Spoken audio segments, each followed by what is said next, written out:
reaksi konseli. Oke, next.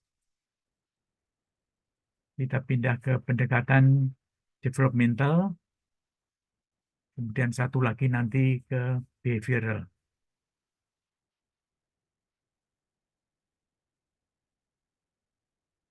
Oke, jangka pendek, jangka panjang nanti bisa dibaca sendiri. Oke, next ke interpretasi tes.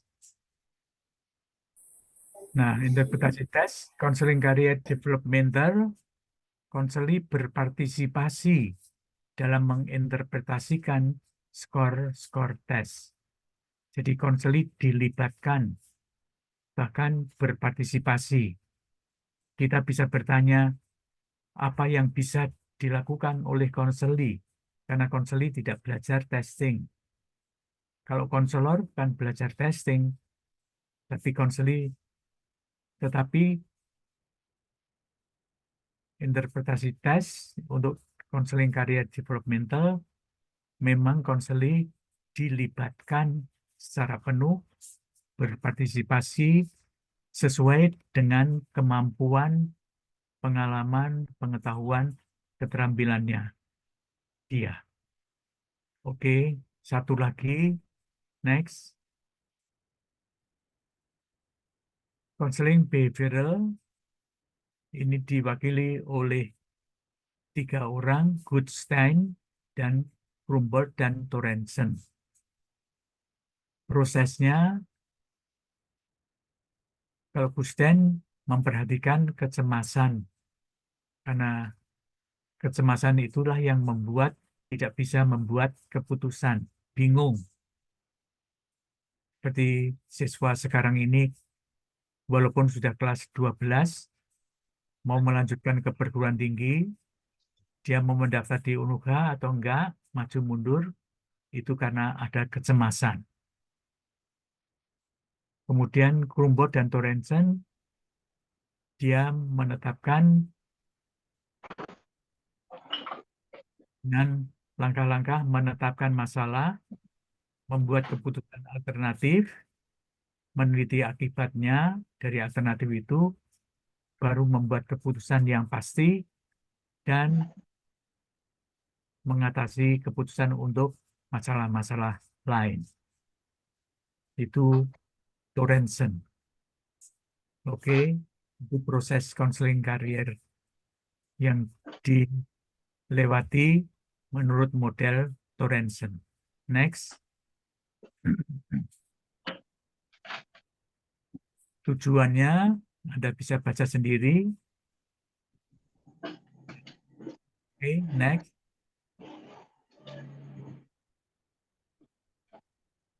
Nah, ini menarik. Konseling karier dan konseling karier behavioral tidak menekankan pada penggunaan tes. Tidak ada tes, nggak apa-apa. Bahkan mereka lebih memilih data objektif, empiris, jadi pakai wawancara, pakai angket, observasi, skala, pakai inventory, pakai biografi, dan sebagainya. Dalam konseling kariernya, mereka tidak memakai tes. Jadi tidak bisa testing, nggak apa kalau pakai konseling karier behavior. Tapi non-testnya harus kuat. Jadi saudara, oke, next. Oke. Sedikit saya rangkum, testing pasti digunakan untuk konseling karier trait and factor. Jadi kalau Anda pakai konseling trait and factor, harus bisa testing. Harus punya alat tes. Harus punya norm. Harus bisa menginterpretasi tes. Karena tes itu wajib ada.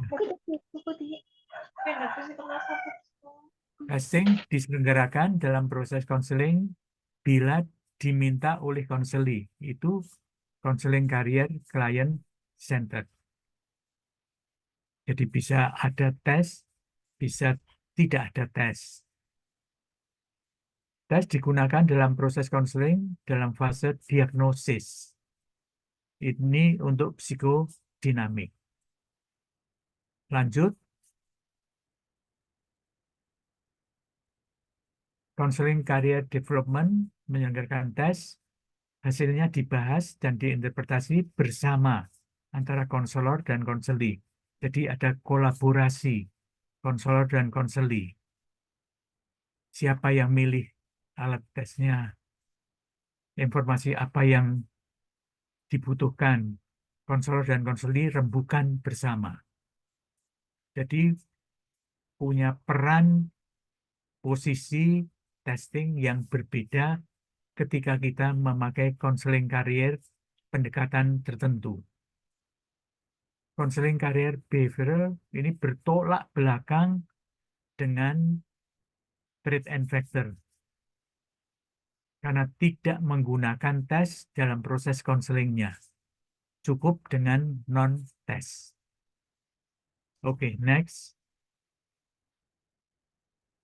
Pertanyaan bagi kita semua, teman-teman mahasiswa, peran testing dalam konseling secara umum. Tolong diskusikan apa perannya, di mana posisi testingnya. Kita sudah bertemu dengan 5 pendekatan konseling karier, masing-masing perannya, posisi testing dalam konseling tidaklah sama. Itu dilakukan oleh konselornya, dilakukan oleh konselinya, wajib tidaknya.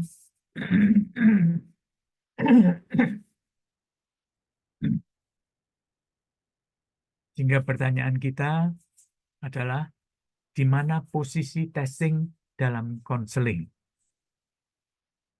Kita ada di Prodi bimbingan konseling. Mata kuliah ada PI non-tes dan PI tes. Kita masuk Fakultas Psikologi, testing tidak diberikan.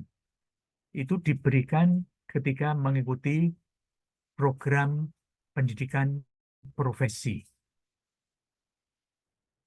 Mereka hanya belajar psikodiagnostik.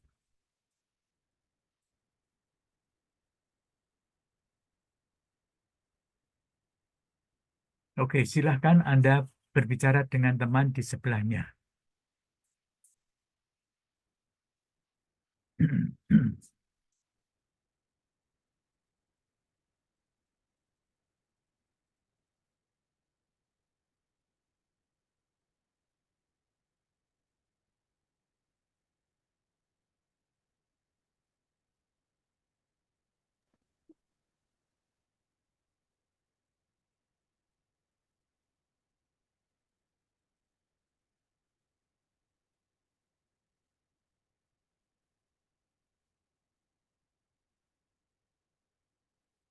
Oke, karena waktu saya usul Anda mendiskusikannya dan tulislah jawaban Anda, nanti hasil diskusinya diserahkan ke Pak Faisal.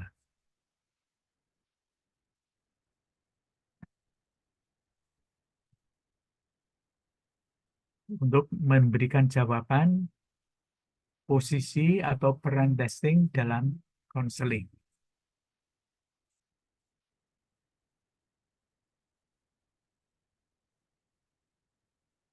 Oke, saya ingin mengakhiri pembahasan kita dengan penggunaan komputer dalam testing. Oke, next. Komputer dipakai dalam dunia testing untuk scoring test, untuk ngoreksi, untuk menghitung komputasi norma, membuat norm, melakukan pengujian reliabilitas. Ini harus masuk di SPSS. Pengujian validitas. Validitas item. pakai rumus corrected item to total correlation. Reliabilitas Anda bisa pakai alpha Cronbach. Yang kelima, memberikan umpan balik dan interpretasi. Jadi komputer sudah bisa memberi interpretasi. Jadi mulai scoring, norm, dan sebagainya sudah bisa dikerjakan oleh komputer. Apalagi sekarang dipakai artificial intelligence. Jadi seperti di pabrik, ayam masuk, masih hidup, keluar sudah jadi sosis. Tidak ada orangnya hanya di depan dan di bagian akhir.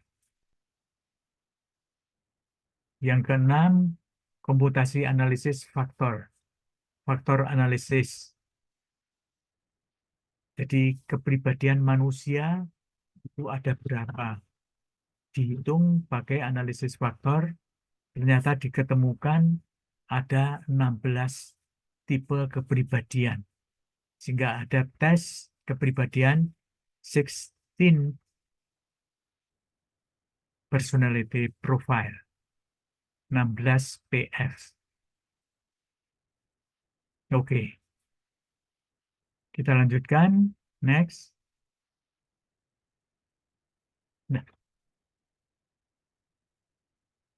untuk jenis tes apa saja?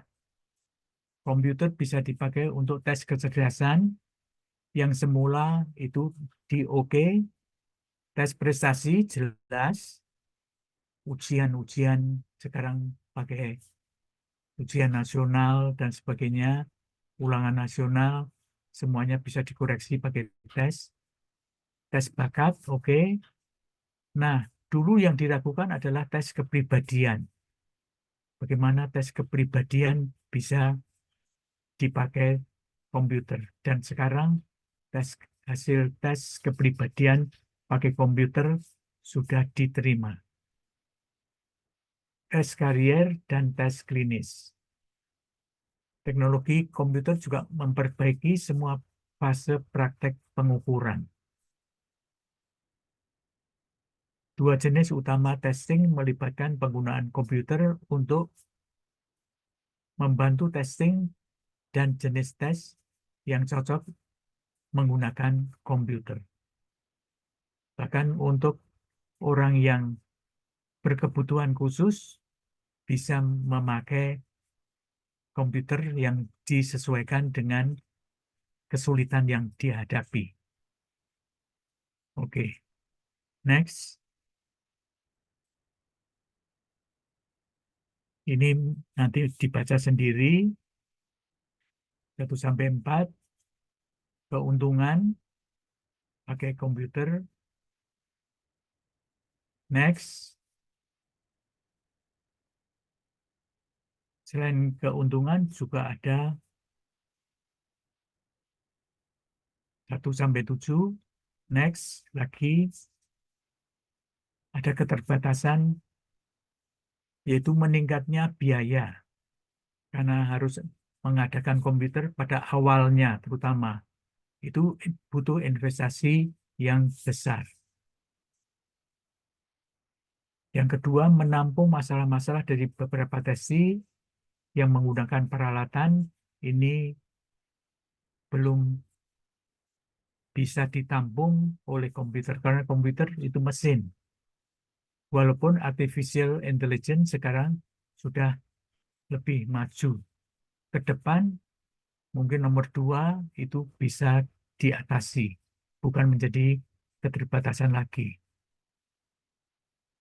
Ada ketidakmungkinan adaptasi dari jenis tes tertentu dan format itemnya. Dulu tes IC, ulangan IC tidak bisa dikoreksi pakai komputer. Tapi sekarang sudah bisa dikoreksi pakai komputer.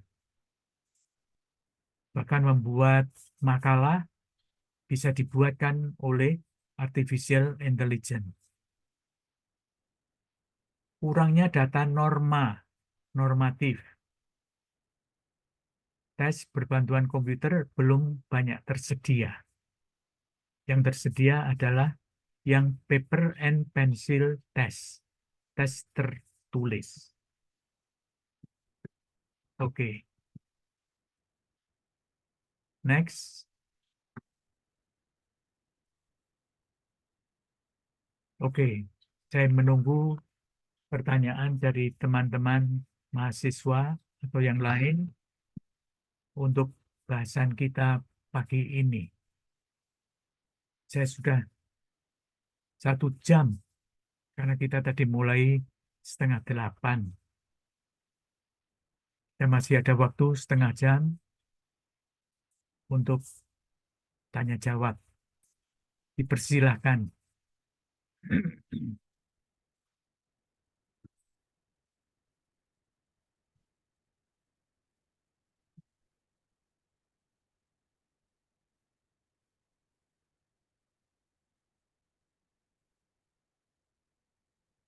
Waktu saya kembalikan Pak Faisal.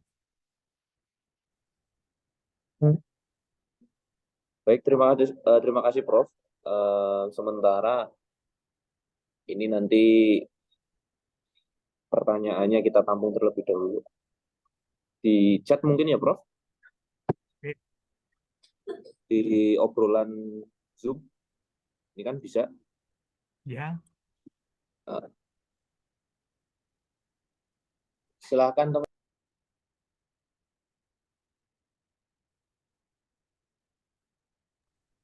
langsung saja dimasukkan ke obrolan Zoom-nya. di chat, ya.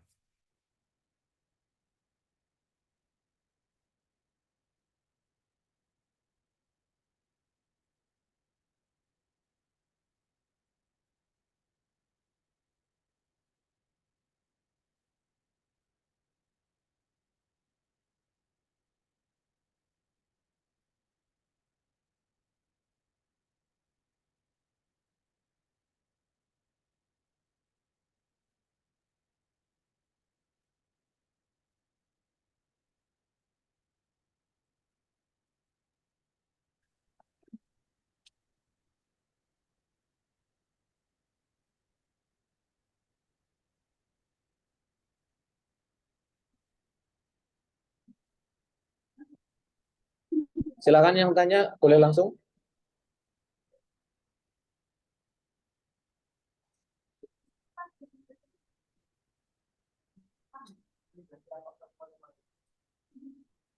Tapi apa? Malu-malu, nggak usah malu-malu, tanya aja.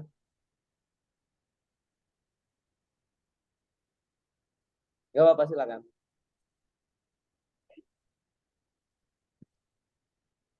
Open mic ya.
Ayo. Langsung saja.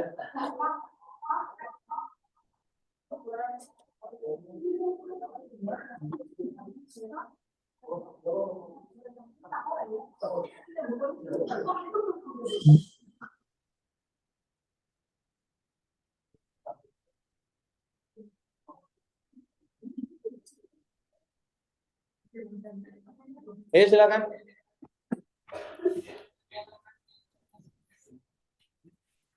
Atas nama siapa ya? Biar kita open mic kan yang bertanya.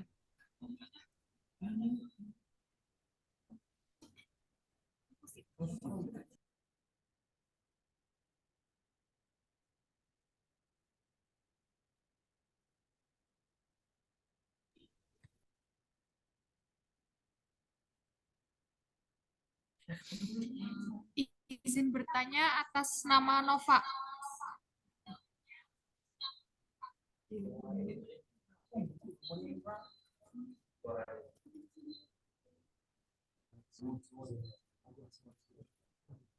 Silakan Nova. Iya, Pak. Izin bertanya, Pak. Apakah ada kemungkinan efek samping atau konsekuensi negatif?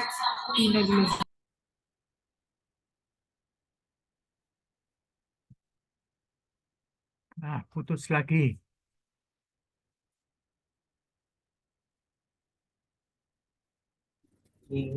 Mohon maaf, Pak. Saya ulangi.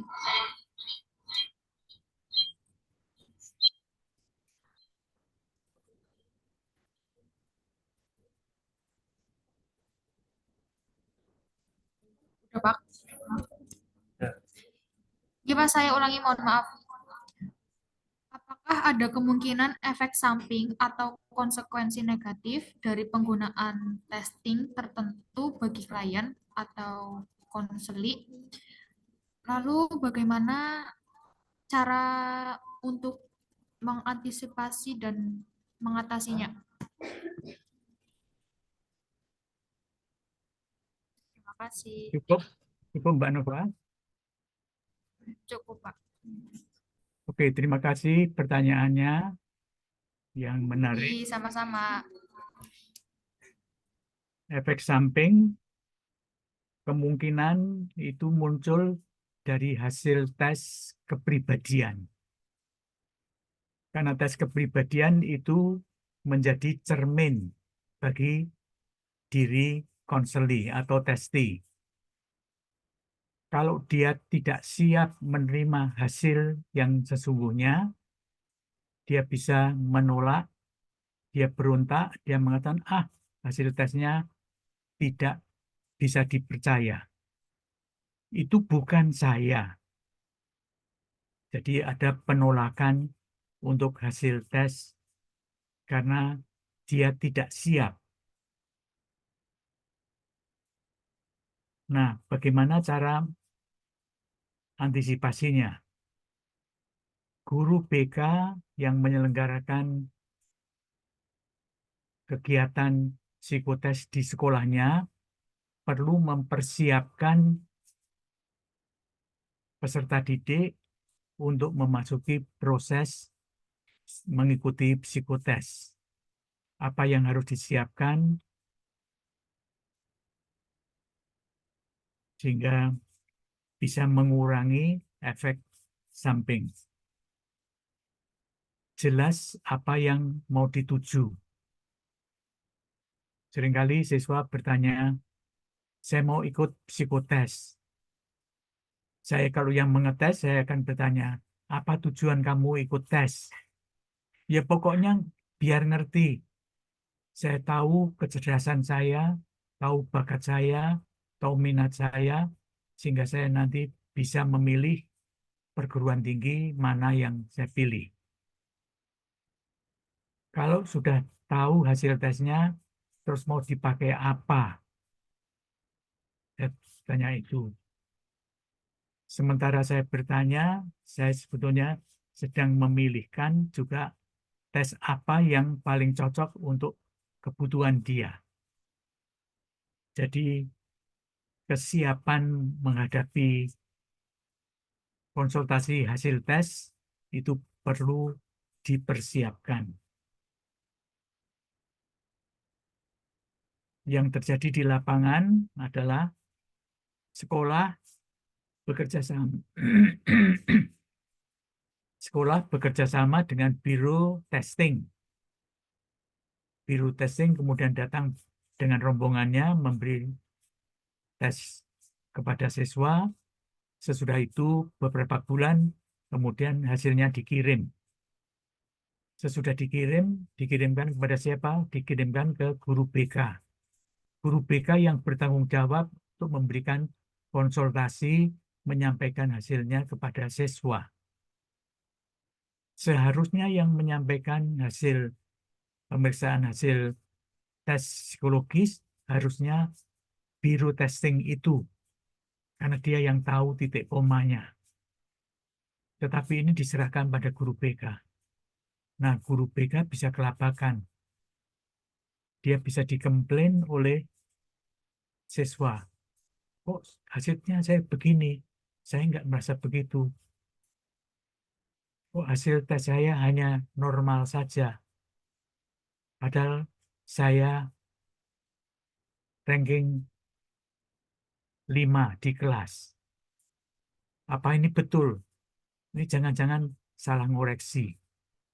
Nah, dia tidak terima, dia menolak hasil tes itu karena kesiapan untuk mengikuti tes dan kesiapan menerima hasil tes itu belum ada. Jadi cara untuk antisipasinya, buatlah perencanaan layanan testing di sekolah dengan sebaik-baiknya. Mungkin menjawab, Mbak Nova?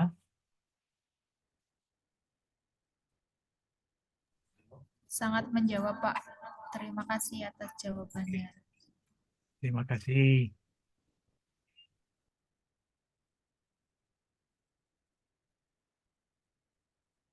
Mungkin ada yang mau cerita di mana posisi testing dalam konseling. Kan ada 5 tadi, saya milih yang mana? Apakah saya milih yang trade and factor? Apakah saya milih yang client centered dan sebagainya? Bisa diceritakan.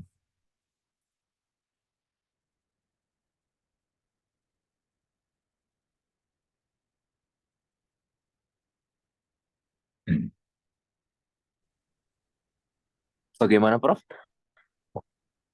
Bisa tidak bertanya, tapi bisa sharing posisi testing dalam konseling itu. Kalau saya memilih yang mana?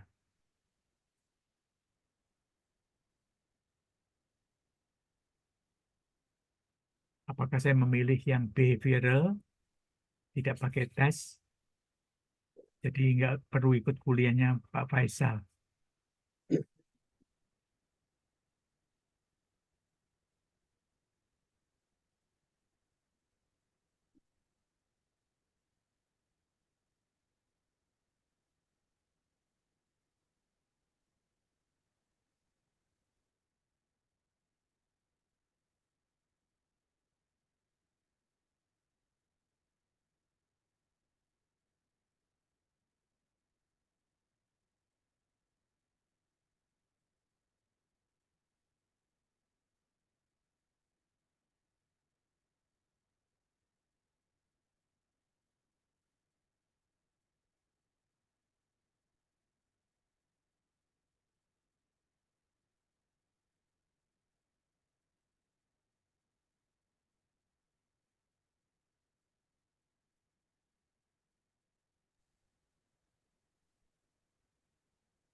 Baik, Prof. Mungkin apabila ada yang masih ingin bertanya, bisa diberikan waktu sedikit lagi. Napa mboten ya, Prof? Saya masih bisa, masih oke. Oke, satu lagi nggih, Prof. Oke. Oke, silakan. Duh. Izin bertanya, Atas nama Zakiyatul Mahayati Akmalina.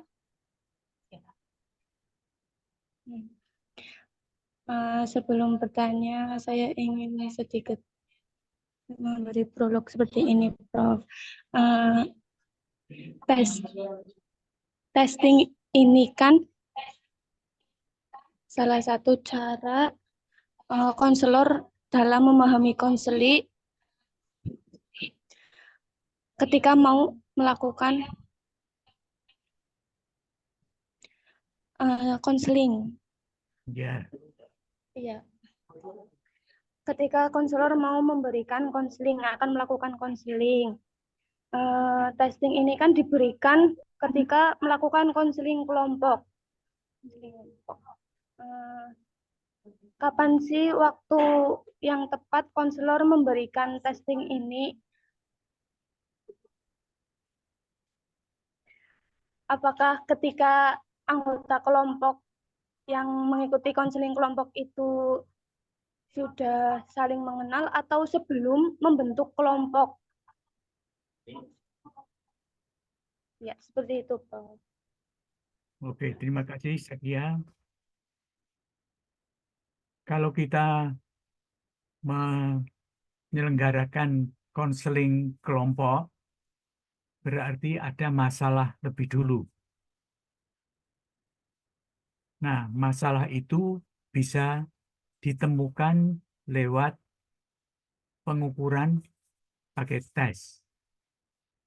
Tetapi bisa juga lewat inventory, mungkin lewat wawancara, lewat observasi. Jadi, menentukan masalah yang perlu diselesaikan lewat konseling kelompok.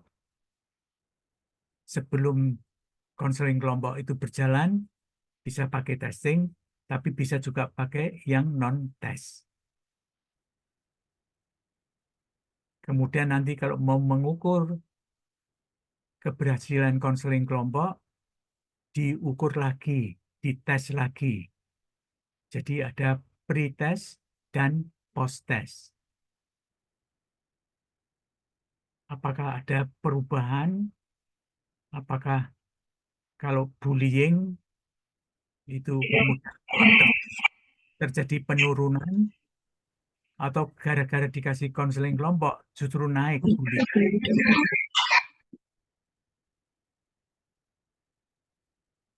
Jadi testing bisa diberikan sebelum konseling kelompok, tetapi bisa juga di dalam proses konseling kelompok.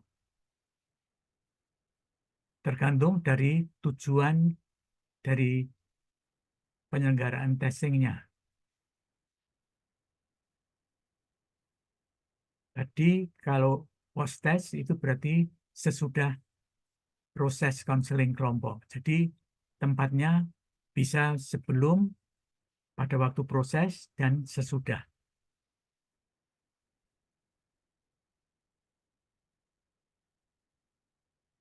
Jadi tergantung tujuan dan kebutuhan untuk diselenggarakan testing itu.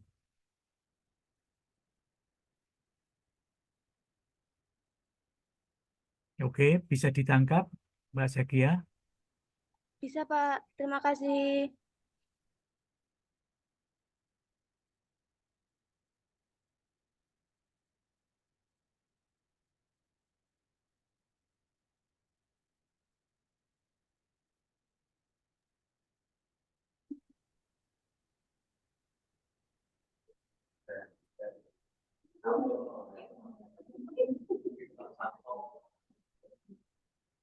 Sudah ya?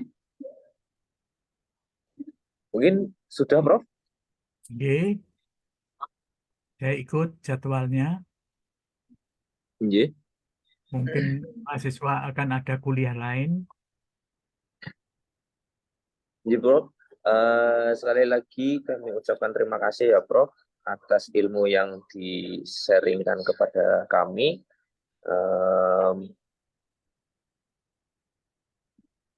Dari saya pribadi, mohon maaf jika banyak kekurangan dalam mengawal proses perkuliahan dosen tamu dengan Prof. Lobi ini.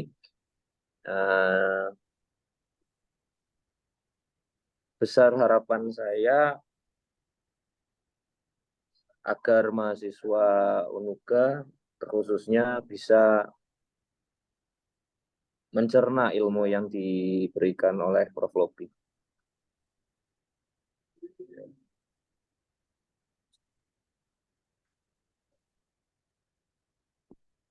Izin untuk diambil gambar. Mungkin perlu Prof. Lobi, Nggih, mungkin perlu dokumentasi mboten nggih? silakan. Oke. Mohon dipersiapkan untuk Open kameranya. kamera semua. Ada beberapa slide di saya.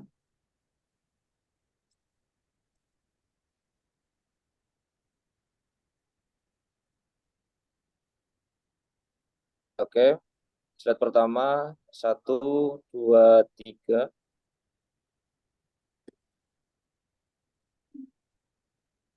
Slide kedua, 1, 2, 3. Slide ketiga, 1, 2,